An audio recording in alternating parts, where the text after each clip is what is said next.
네, 육자회담 문제에 대해서 중국은 북핵 폐기를 위해서는 일단 육자회담을 먼저 열자는 입장이고, 미국은 그동안 이 육자회담에서 속기만 했으니까 의미 있는 실천을 북한이 먼저 해야 회담을 할 수 있다라는 입장이었습니다. 네, 그런데 최근 우다웨이 중국 측 육자회담 수석대표가 미국에 가서 이견을 조율한 것으로 전해지고 있는데요.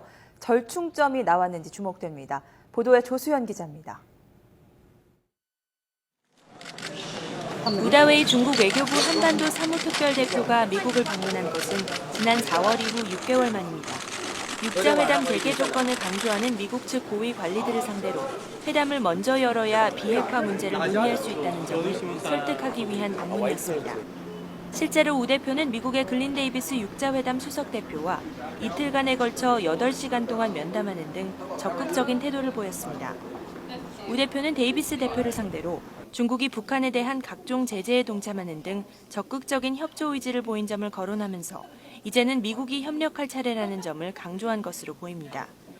중국은 지난 6월 샌프란시스코 미중 정상회담 이후 미국에 대해 조건 없이 육자회담에 참가할 것을 요구하는 대신 북한 비핵화 원칙을 공개적으로 거론하면서 미국 입장도 배려하는 태도를 보여왔습니다.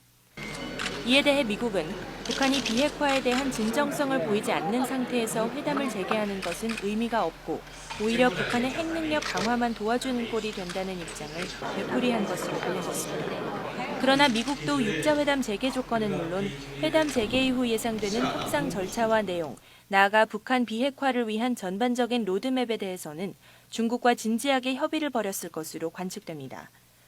미국도 북한이 핵무기 역량을 강화시켜 나가는 것에 대해서는 부담이 있고 북핵 문제에 대한 중국 주도권과 영향력이 커지는 상황도 바람직하지 않기 때문입니다. 그렇지만 미국 외교에서 북핵 문제의 우선순위가 낮고 북한의 불량국가 행보에 대한 미국 정치권과 행정부 고위 관료들의 불쾌감이 매우 큰 편입니다. 북한도 미국이 요구하는 비핵화 사전 조치를 이행하는 것은 수용할 수 없는 만큼 육자회담 조기 개최를 전망하기에는 아직은 시기상조라는 관측이 우세한 것으로 보입니다. YTN 조수연입니다.